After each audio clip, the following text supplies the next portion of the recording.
विगत दिनों हम सब जिनका प्रतिफल बंद कर रहे हैं और जो प्रतिफल उदय में भी आ रहे हैं, ऐसे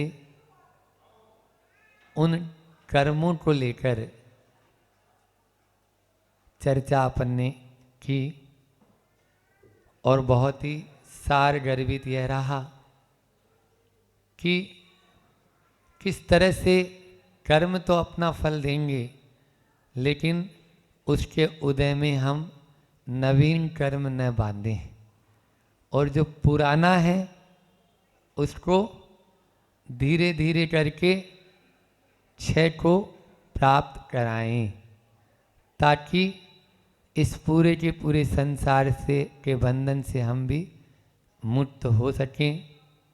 ऐसी वह आर्ट, ऐसी वह कला, ऐसी वह टेक्नोलॉजी, ऐसी वह दक्षता, ऐसी वह प्रवीणता हम लोगों ने विभिन्न विषयों के माध्यम से यहाँ पर सीखी है।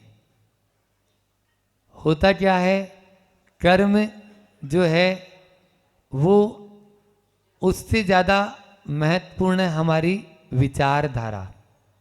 कर्म उतना महत्वपूर्ण नहीं, उससे भी महत्वपूर्ण क्या है हमारी मानसिकता, हमारी विचारधारा, हमारा भावधारा। उसके माध्यम से हम नवीन कर्म का तुरंत ही बंद कर लेते हैं, तुरंत ही उस मानसिकता से। आप देखिए, जिस मार्ग से प्रातःकाल हम घूमने जाते हैं प्रातःकाल, उसी मार्ग से मध्याह्न में कोई काम से जा रहे हैं। मार्ग वही है, लेकिन प्रातःकाल हम आनंद और शांति का अनुभव करते हैं, क्योंकि उस समय हमारे मन में कोई तरह का बोझ नहीं रहता। लेकिन दोपहर में या शाम को जब उसी मार्ग से जाते हैं तो बहुत सारे काम का लोड रहता है, ये करना है, वो करना है, इसको देना है, उससे लेना है। ये जो है मार्ग तो वही एक ही था, लेकिन हमारी मानसिकता, हमारी विचारधारा ने हमको बंधन में डाल दिया ना। सुबह आप जहाँ शुद्ध हवा के साथ में अपने आप को तरोताज़ा महसूस कर रहे हैं, वहीं शाम को आप अपने आप को टेंशन में महसूस कर रहे हैं। तो ये जो विचारधारा है, ये जो भाव है, इन भावों के माध्यम से हम बंधन को बहुत जल्दी प्राप्त कर लेते हैं और स्वयं ही हम बन जाते हैं। मन के द्वारा ही आचार्यों ने मुक्ति बताई है और मन के द्वारा ही आचार्यों ने बंधन बताया है ना, संसार बताया है। आता है ना गाथा आचार्य कुंड की, रत्तो बंददि कम्मम मुंचदि कम्मो मुंचदि जीवो विराट संपन्नो ऐसो जिणो देशो तम्मा कम्मेसु महाराज्य, तम्मा कम्मेसु महाराज्य। यह है कि अपन राग जहाँ है वहाँ बंध को प्राप्त हो जाते हैं, और विराट जहाँ है, वीतराग जहाँ है, हमारे मन में, हमारी वाणी में, हमारी क्रिया में, शरीर की, जहाँ पर हम इन तीनों में अपन वीतरागता ले आएंगे, धीरे धीरे छूटते चले जाएंगे। उतने उतने ही अंशों में हम छूटते चले जाएंगे पूर्ण रूप से। और कोई साधु बनने का मतलब भी यही है। साधु बनने का मतलब है कि जितने अंशों में हम अपने राग को छोड़ दिए, उतने अंशों में हमारा उतनी कर्म प्रकृतियाँ अपनी कम हो गई है। और मन से भी हम छोड़ने की, क्योंकि मन जो है ना वो बड़ा मतलब यानी जो है जिसको कहेंगे अपन चंचल है, बहुत चंचल है, नालायक भी बोल सकते हैं। हाँ, नालायक भी है। वो एक सेकंड में आपको कहीं से उछाल कर कहीं पर भी गिरा देता है। इसलिए उसको अपन को कंट्रोल करना है। इन विगत 20 दिनों में अपन ने बहुत विस्तार से उस पर चर्चा की है कर्म पर। तो उन अब 20 मिनट में अपन को मिली है, तो 20 मिनट में उन 20 दिनों का सारांश अपन को फिर से देखना है तो एक एक पॉइंट पे अपन बात कर लेते हैं, फिर कहानी सुना देंगे छोटी सी और हो गया अपना 20 मिनट हो ही जाएगा। तो यहाँ पर सबसे पहले जो ये विचित्रता और जो विविधता इस संसार में देखने को मिल रही है, कोई छोटा है, कोई बड़ा है, कोई अमीर है, कोई गरीब है, कोई काला है, कोई गोरा है, इन सब का कारण क्या? कर्म। बेस अपन ने ये बनाया था कि ये जो विचित्रता और विविधता है, इस विविधता के और विचित्रता का आधार हम किसको दें? कोई ईश्वर को तो दे नहीं सकते, ईश्वर क्यों करेगा ऐसा? तो ईश्वर कर्तृत्ववाद से बचने के लिए हमारे यहाँ पर यह आया है कि ईश्वर करता और धरता और भरता नहीं है, हम स्वयं ही अपने कर्मों के करता हैं, भरता है और धरता हैं। उसी को अपने यानी बढ़ाने वाले हैं, उसी का पालन पोषण करने वाले हैं, और अपना संसार हम स्वयं ही अपने द्वारा बढ़ा लेते हैं। इसके माध्यम से फिर आगे जाना अपन ने कि द्रव्य, क्षेत्र, काल और भाव जो है उनके आधार पर इन कर्मों का जो है बहुत परिवर्तन इनमें संभव है। इनमें उत्कर्षण भी कर सकते हैं, अपकर्षण भी कर सकते हैं, उपशम भी कर सकते हैं। कर्म जब तक उदय में नहीं आया है उसके पूर्व तक उसमें बहुत सारी संभावनाएं हैं। इसलिए कर्मों के आगे घुटने मत टेको। हमने कहा था मजबूर मत बनो, मजबूत बनो। मजबूर मत बनो, उनके आगे मजबूर नहीं हो जाना है अपन को कि नहीं अब हमने ठीक है हमने बांधा है तो हमें फल देगा वो, ये हमारा अपना किया हुआ है, किसी दूसरे के किया हुआ नहीं है। लेकिन उसके आगे फिर से हम नवीन कर्म बांध लें, ये हमारी समझदारी नहीं होगी। इसलिए उनके आगे घुटने मत टेको, आप अपने आप को मजबूत बनाओ। फिर एक दिन अपन ने ये भी चर्चा की अगले कि अपन को जो है प्रतिक्रिया से बचना है।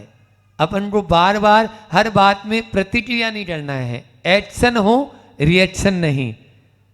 उसका हमने शीर्षक क्या दिया था कि एक्शन तो हो, एक्शन अच्छा है, हमें क्रिया करना है, लेकिन प्रतिक्रिया से बचना है। प्रतिक्रिया हमें बार बार आपने वो उसने ईंट का जवाब पत्थर से देंगे तो फिर बांधते चले जाओ। वो तो बहु का चल रहा है, एक बहु का क्या कई बहुओं से ये नाता चला आ रहा है। इसलिए इस नाते को यदि तोड़ना, इस रिश्ते को तोड़ना, इस संबंध को तोड़ना है तो हमें प्रतिक्रिया से बचना है। ये फिर देखा। फिर उसके आगे एक बार हमने कहा फॉरगेट एंड फॉरगिव। देखो सबसे अच्छा फार्मूला है ये। इन 20 दिनों का निचोड़ बता रहे हैं हम केवल मात्र 10-15 मिनट में अपन को कि फॉरगेट एंड फॉरगिव, भूल जाओ और क्षमा कर दो। अपन यानी गांठ बांध लेंगे तो वो और आगे तक चलता जाएगा और उससे कुछ भी नहीं है। ये प्याज के छिलके की तरह है, आपने उसको छीलते जाओ तो वो तो निकलता ही जाएगा, उसमें से कोई रस आने वाला नहीं है, उसका कोई सार मिलने वाला आपको नहीं है। इसलिए पहला है फॉरगेट, तुरंत। कैसा? जैसे बच्चे होते हैं ना, उदाहरण दिया था हमने बच्चों का कि बच्चे खेलते हैं, एक थप्पड़ मारी थोड़ा गुस्सा हो जाएंगे, आपने लड्डू दे दिया, आपके आगे पीछे घूमने लग जाएंगे, अब वो भूल गया कि मुझे थप्पड़ मारी थी। ऐसा अपन को करना है। तो इस प्रकार से बच्चों जैसी निश्चलता, बच्चों जैसी निष्कपटता और मुनिमन जैसा हम निर्मल नीर होता है, वैसा यदि हम अपना हृदय बना लेंगे तो निश्चित रूप से इन कर्मों से के बंध से बचते हुए चले जाएंगे। सावधानी हटी और दुर्घटना घटी। एक बार ऐसा शीर्षक रखा था कि अपन ने यदि मान लीजिए सावधान रहेंगे, क्योंकि ये तो प्रतिपल उदय में आना है अपने, तो इसलिए प्रतिपल अपन को सावधान होने की जरूरत है। ये नहीं कि अपन आराम से सो रहे हैं तो सोते रहो। आप सोते रहेंगे, गाफिल होके रहेंगे, नशे में रहेंगे तो कुछ नहीं, और नए कर्म का अपन नूतन कर्म का बंद करते हुए चले जाएंगे। फिर उसके बाद में सीखा हमने कि समस्या आए उसको तपस्या में बदल लो। जो भी समस्या आए उसको तपस्या में बदल लो। समस्या के आगे अपन यानी जो ना हारो नहीं, समस्या तो प्रतिपल। जिंदगी एक कोई सपाट मैदान की तरह नहीं है। जिंदगी तो एक, इसमें उतार भी आते हैं और चढ़ाव भी आते हैं, टर्न भी आता है, यू टर्न भी आता है, वी टर्न भी आता है। कहीं पर आपको पहाड़ मिलेगा तो कहीं पर आपको ढलान मिलेगी, लेकिन आप अपनी गाड़ी के ब्रेक अच्छे रखें। आप संयम के साथ में, समता के साथ में, इन पूरे 20 दिनों का सार यही है कि हर चीज़ में हमको समता रखनी है। जितनी जितनी समता रखेंगे उतने उतने हम कर्म बंध से आगे बचते हुए चले जाएंगे। समता सब शास्त्रों का सार है, सब धर्मों का मूल है, सबका यानी ये समझ लीजिए जितनी भी बातचीत यहाँ से होती है उन सब का सबसे बड़ा यानी जो यदि एक कहें तो वो है समता।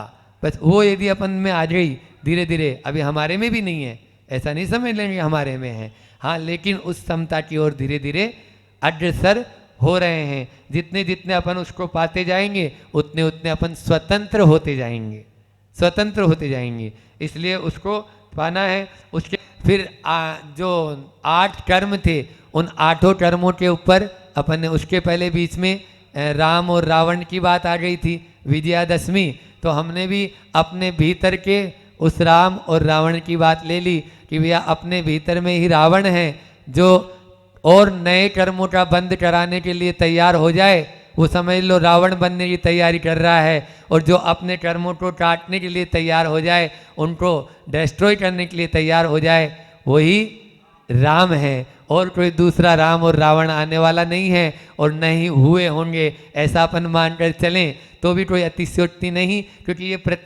प्रतीकात्मक है कि हमारे भीतर ही वह राम बैठा है और हमारे भीतर ही वह रावण बैठा है। उसके बाद में एक एक कर्म के माध्यम से किस प्रकार से हम ज्ञानावर्णी कर्म और दर्शनावर्णी कर्म का आश्रय कर बैठते हैं, दूसरों का निंदा करके प्रदोष मात्सर अंतराय आदि एक एक तत्वार सूत्र के उस छठेवें अध्याय, जिसको छठा अध्याय बोलते हैं, है ना, उस छठेवें अध्याय से, छठे अध्याय से हमने छठे सूत्र से शुरुआत की। तीव्र मंद ज्ञाता ज्ञात भावाधिकरण वीर्य विशेष तद विशेषा, यह सूत्र होता है। जैसे हमारे परिणाम होंगे वैसे ही हमको बंद होगा। हमारा तीव्र परिणाम होंगे तीव्र बंद होगा, मंद परिणाम होंगे मंद बंद होगा।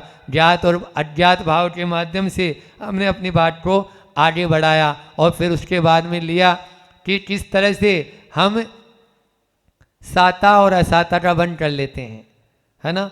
साता वेदनीय कर्म और असता वेदनीय कर्म, इनको 2 दिन दे दिए थे, क्योंकि सबसे ज़्यादा वेदन इसी का होता है ना। जो बोलते हैं ना गुरुजी कि जो पाते हैं वो भाता नहीं है, जो पाता है वो भाता नहीं है, और जो भाता है वो पाता नहीं है, इसीलिए तो सुख साता नहीं है, इसीलिए तो सुख साता नहीं है। सुख साता कब होगी, जो पा रहे हैं उसमें। देखो लाख कोशिश कर लें हम अच्छे से अच्छा प्राप्त करने की, ठीक है ना, कोई बात नहीं, जब तक वो प्राप्त नहीं हुआ तब तक अच्छे से अच्छा ही ढूंढते हैं अपन भी, चाहे कोई वर हो, चाहे कोई बात हो, चाहे कुछ भी हो, अच्छी से अच्छी। और पा लिया है, आ गया है, तो अब जो है उसी को अच्छा बनाओ ना, अब उसी को अच्छा बनाओ, उससे ज़्यादा नहीं है। तो इस प्रकार से एक एक कर्म के ऊपर अपन ने एक एक दिन देकर बहुत ही अच्छे से चर्चा की, क्योंकि जहाँ जहाँ देखो चारों गतियों के लिए, फिर 4 गतियों के लिए हमने 4 आयु के 4 दिन दिए थे पूरे आश्रय, क्योंकि सबसे महत्वपूर्ण यही है कि हमारे परिणाम, हमने यह मनुष्य जीवन पाया है तो कैसे पाया, अल्पारंभ परिकृतम मानुष्य, ये पाया। और यदि मान लीजिए अभी भी बहु आरंभ और परिचय की बात करेंगे तो कहाँ चले जाएंगे, ये हम कह रहे हैं या कौन कह रहा है, हम नहीं कह रहे, आचार्य भगवान कह रहे हैं, आचार्य भगवान की बात है यहाँ पर, ठीक है ना, कि कई प्रकार के शिष्य होते हैं, कुछ संक्षेप रुचि वाले होते हैं और कुछ विस्तार रुचि वाले होते हैं। तो आज जैसे संक्षेप ने अपन ने बता दिया, तो आचार्य उमा स्वामी के सामने ऐसे ही आए होंगे, तो उन्होंने संक्षेप में बता दिया, सूत्र दे दिया सूत्र रूप में।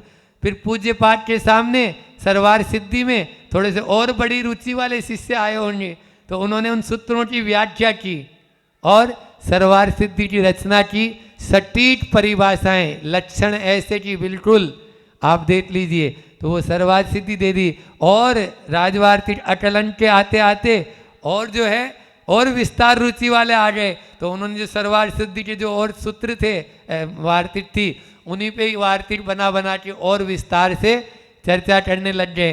तो ये होता है, देखो आचार्यों के सामने भी जैसे शिष्य आते हैं वैसी वो बात करते हैं, यहाँ पर भी ऐसा ही चल रहा है। तो अपन ने एक एक सूत्र लेके आचार्य अकलन देव, आचार्य पूज्यपाद स्वामी, आचार्य उमा स्वामी महाराज की आराधना भी हो गई और अपना काम भी आगे बढ़ गया धीरे धीरे। पूर्वाचार्यों को भी याद कर लिया उन सूत्रों के माध्यम से। और फिर उसके बाद में अपन धीरे धीरे कहाँ पर आए? आयु कर्म के बाद में नाम चित्र विचित्र जो संसार देख रहे हैं उसका कारण क्या है? अपने ही कर्म। और वो कर्म अपन ने बांधे तो नाम कर्म के योग वर्जता विसंवादनम चेत नाम अशुभ नामन से अशुभ नाम कर और शुभ नाम कर तद विपरीतम है ना शुभ से।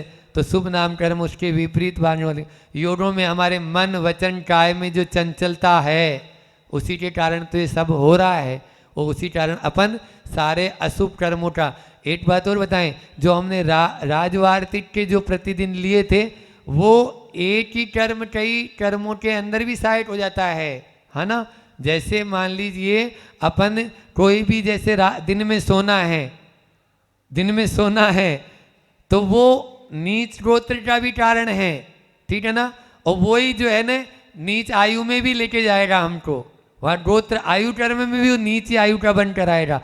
तो ऐसे अशुभ कर्म जितने होते हैं वो अशुभ का ही बंद कराएंगे और शुभ कर्म जितने होते हैं वो शुभ का ही बंद कराएंगे। ये फार्मूला है।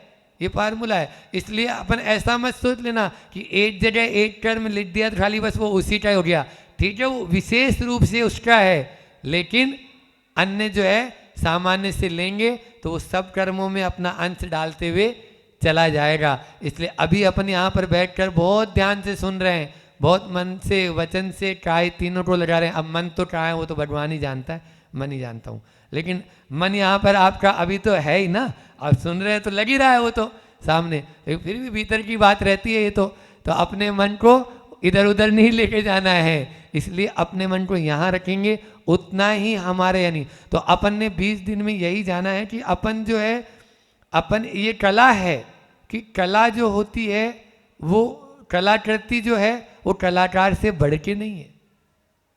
क्या बोला मैंने? कलाकृति कलाकार से कभी भी बढ़कर नहीं होती है। इसलिए अपन ने कर्म बांध लिए हैं या बंध रहे हैं तो उनसे छूट नहीं सकते हैं।